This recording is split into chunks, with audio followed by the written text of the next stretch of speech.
So today I wanted to review the book of Proverbs in the Catholic Bible.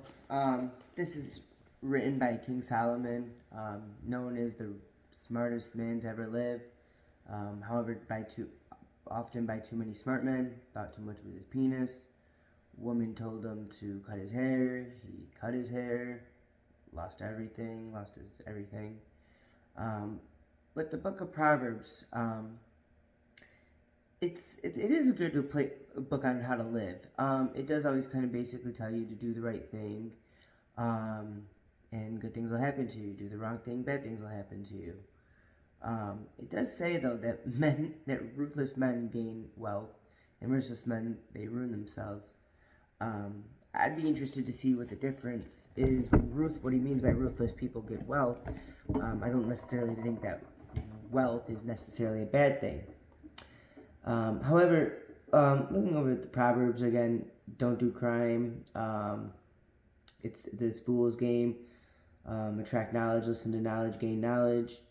A very good thing. Obviously, like I said, do the right thing and good things will happen to you. Do the wrong thing, bad things will happen to you. The only problem is, even though I think that is, for the most part, the correct way to look at things, I don't always think, I think it's a little oversimplified.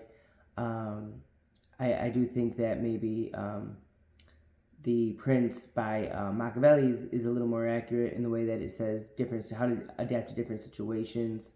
Obviously, don't hoard things from people; they're gonna hate you. But I do think there's more intelligent ways to go about a life to a certain extent. I feel like this is very simplified. The book of Proverbs, are a more simplified version of that.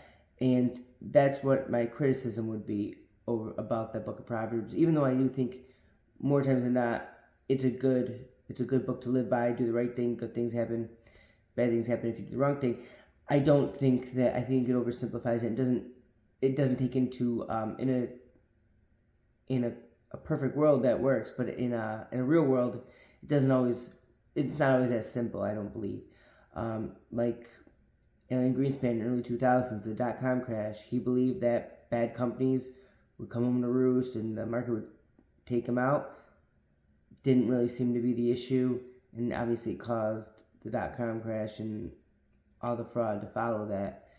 And obviously you have the Ponzi scheme of Bernie Madoff. Yes, it obviously did come home to roost, just like the negativity of not auditing people properly in the early 2000s in the dot-com boom. But it got so bad that it took down so many people because it was allowed to go on so long. Like Bernie Madoff went on years, decades.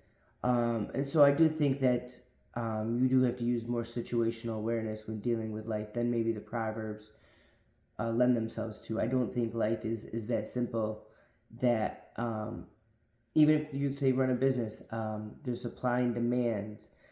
Yes, you would like to always give people the cheapest price, and pay and just do the best by people. But there's cost of doing business. You have to make a certain amount of profit to cover your expenses, and so people may take that as hoarding and might dislike you. But you're not hoarding. You're just doing what you have to do to keep your bottom line to make a profit.